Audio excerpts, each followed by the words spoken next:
Hello, students. Today we will read chapter 14 Skill, Sense, Wisdom is of No Use from class 5th Open Skies. Okay. सो ये जो story है बेटा आप लोगों की, उसमें जो है आपकी बुद्धिमत्ता कि अगर आपके पास बुद्धिमानी भी है लेकिन स्किल नहीं है, चतुराई नहीं है आपके पास, आपको सारी नॉलेज है लेकिन चतुराई नहीं है, तो आप उसका कोई यूज़ नहीं होता उस बुद्धिमत्ता का। ठीक है। तो ये स्टोरी जो है उसी तरह की है। अभी देखते हैं क्या है इसमें। Let's see. Once a man named Krishna Swami lived in the city of Pataliputra. एक व्यक्ति थे जिनका नाम था कृष्ण स्वामी, जो कि पाटलिपुत्र के शहर में रहते थे। He and his wife had 4 sons। उनकी पत्नी और उनके 4 बच्चे थे। However both Krishnaswamy and his wife passed away while children were still young. यानी कि जब कृष्ण स्वामी और उनकी वाइफ जो है, उनकी पत्नी की मृत्यु हो गई जब बच्चे बहुत छोटे थे। Their greedy relative tricked them out of their properties and the boys were left promises। और जैसे होता नहीं है कि जब आप किसी को, अपने बच्चों को जब छोड़ के माता पिता उनके चले जाते हैं, तो उनके पास जितने रिलेटिव होते हैं, संबंधी होते हैं, क्या होते हैं, वो बहुत लालची होते हैं ना, ग्रीडी होते हैं। और वो चाहते थे कि ये तो बच्चे छोटे हैं और इनसे जो है हम सारी चीज़ों को बिना किसी दाम के हम इनकी सारी प्रॉपर्टी को ले लें। ठीक है। Since they were young and did not know how to earn living they decided to go their maternal grandfather's house. अब उनको पता नहीं था, वो छोटे थे तो उनको पता नहीं था कि कैसे हमें रहना है, कैसे कमाई करना है, कैसे घर चलाना है ना। छोटे बच्चों को क्या नॉलेज है। तो उन लोगों ने, बच्चों ने डिसाइड किया कि वो अपने मामा के घर पे जाएंगे। ठीक है। फिर उसके बाद they reacted there they reached there after a hard journey only to discover that their grandfather was no more.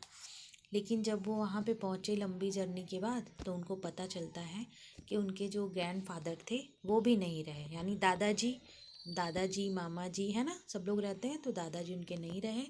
How where their uncles give them shelter and the 4 boys continued their studies. लेकिन वहाँ पे जो उनके चाचा मामा लोग थे, उन लोगों ने उनको साथ में रखा और अपनी स्टडी को कंटिन्यू उनके रखा। चारों बच्चों को पढ़ाते रहे, अध्ययन करवाते रहे।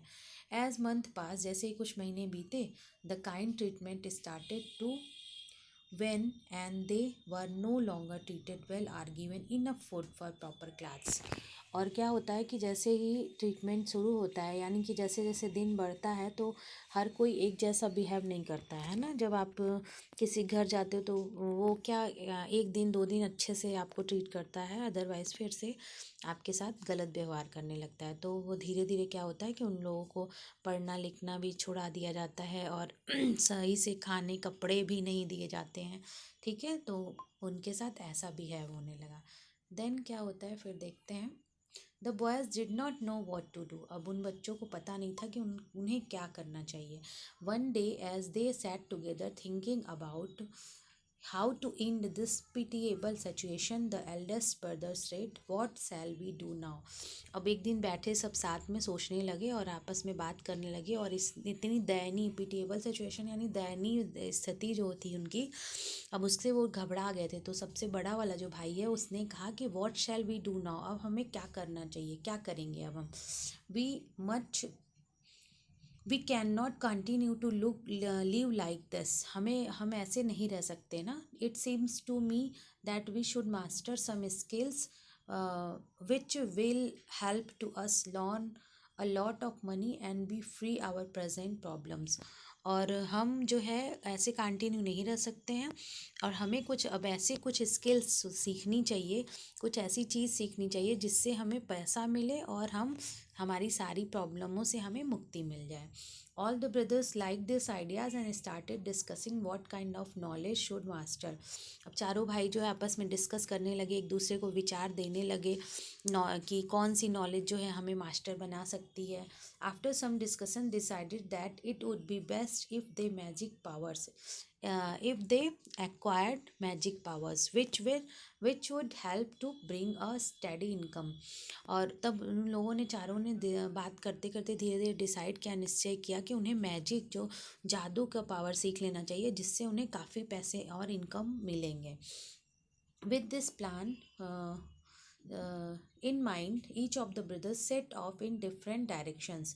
अब ये सारी बातें जब सुन डिसाइड हो गया, तो प्लान जब बन गया, तो चारों जो है अलग अलग दिशा में चले गए, east west north south, to learn different magical skills. यानी अलग अलग जगहों से पूरब पश्चिम उत्तर दक्षिण चारों भाई चले गए, और इन्होंने ये डिसाइड किया कि हम अब इसमें से सब अलग अलग तरीके का मैजिकल स्किल सीख के आएंगे. They planned to meet again a particular time in place to see what each of them had learned.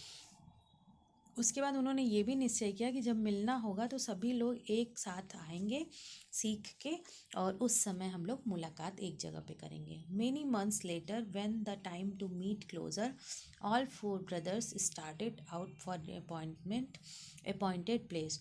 अब जब कुछ महीनों के बाद जो है, जब मिलने का उनका समय नज़दीक आ गया, क्योंकि समय उन लोगों ने निश्चित कर लिया था कि यहाँ मिलेंगे, इस जगह पे इस समय मिलेंगे, तो फिर चारों ब्रदर जो है पहुँचते हैं उसी जगह पे. They were happy to see each other again. एक दूसरे को सामने देखकर बहुत दिन बाद जो है बहुत खुश होते हैं. And asked what each of them had been able to learn. और आपस में बात करने लगते हैं कि हम दोनों लोगों ने आपस में आखिर क्या सीखा. ठीक है. The eldest said, I have to master a particular kind of magic. I can cover the bear of any animal with the right kinds of flash. तो सबसे बड़े वाले ने कहा, मैं तो मास्टर हो चुका हूँ इस तरह का, एक तब मुझे मैजिक आ गया है कि मैं अगर कोई हड्डी का ढांचा हो तो मैं उस पर मांस लगा सकता हूँ. ठीक है. The second said, I have learn how to add skin and hair of the animals after the flesh has been added to the bones. और उसने कहा जो बोन्स होंगी उस पर मैं जो है फ्लैश रहेगा, तो मैं उस पर हेयर और स्किन सारी चीज़ें लगा दूंगा. ये मैजिक आ गया है मुझे.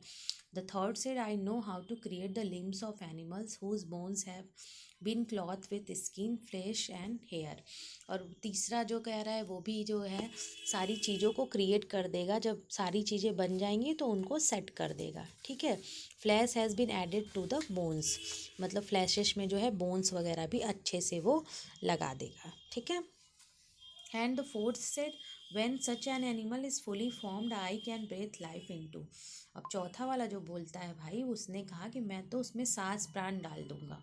ठीक है. यानी जब ढांचा एकदम रेडी हो जाएगा, सेट हो जाएगा सारी चीज़ें, तो मैं उसमें जान डाल दूंगा.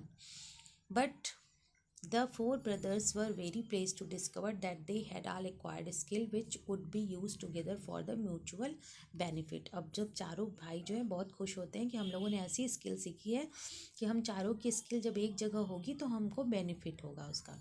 But first said the eldest brother, we must prove our skill one another. तो वो कहता है कि टू वन एनदर, यानी हमें जो पहला वाला बोलता है भाई कि सबसे बड़ा वाला कि हमें इसको प्रूव करना चाहिए एक साथ मिल करके. So they went into the forest to look for the bones of animals to display their knowledge to one another.